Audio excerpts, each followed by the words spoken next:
Mirror Gazing by Adam Willis. I follow the steps exactly, though each time with a different song. First is to enter the room with the mirror hanging on the wall, lively silver reflection floating above the dusted sink with ovicular presence. I choose the bathroom because it is small, and the doors lock. No unsuspecting interruptions, absence of prying eyes. I enter the bathroom, and I shut the door, twisting the lock with a profound and audible click. There is great satisfaction in this moment. Shut off from the moving pieces, detached from the dominance of the entropy and cascading violence beyond the fastened bolt of the white wooden door. In here, time stops. Space becomes a stagnant ocean of white walls and white marble and white buzzing lights. White like ice, white like snow. Proceed to the next step. I slowly strip the clothes from my body until nothing touches my bare, clammy skin but the cool air of the cool room. There is great care put into this step. Every article, boxers, socks, band-aids, blood-soaked gauze, must be peeled back from the amphibian-like surface of my underlying dermis. Now to bring forth the music. Song choice varies depending on individual circumstances.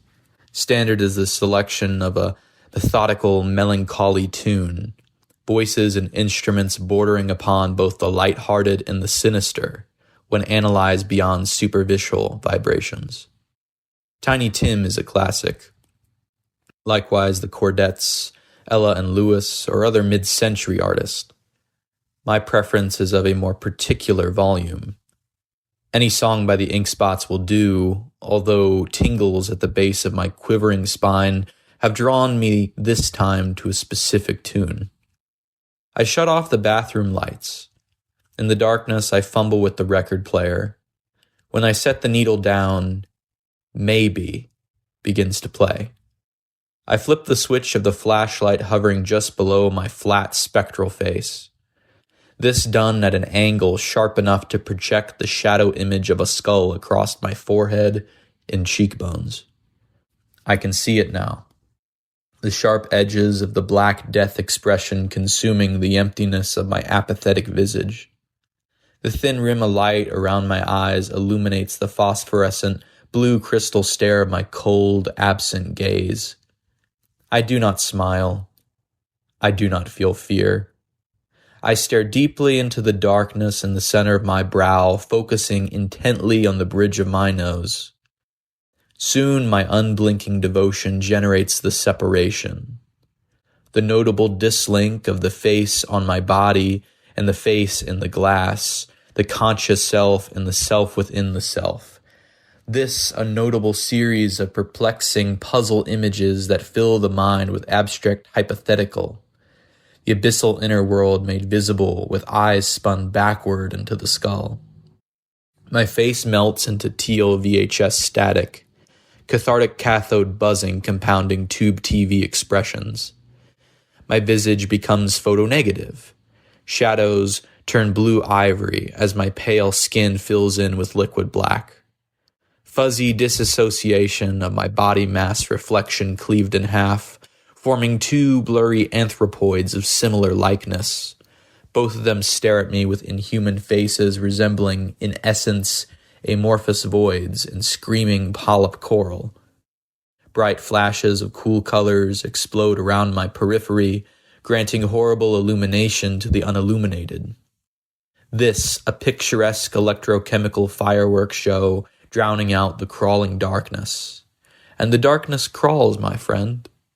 It moves like waves of centipede segmentation, small shadow arms filling my tunnel vision with a squirming insectoid sea. Soon, however, the visions come to an end.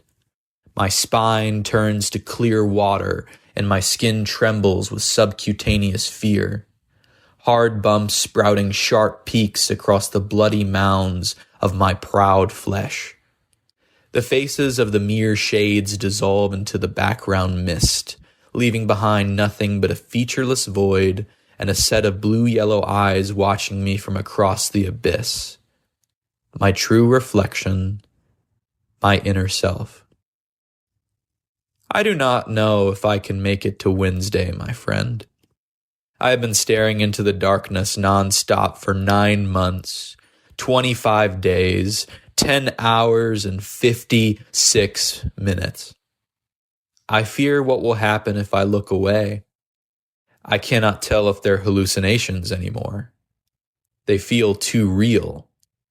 They feel not fake enough. The idea of being dead is enticing to me.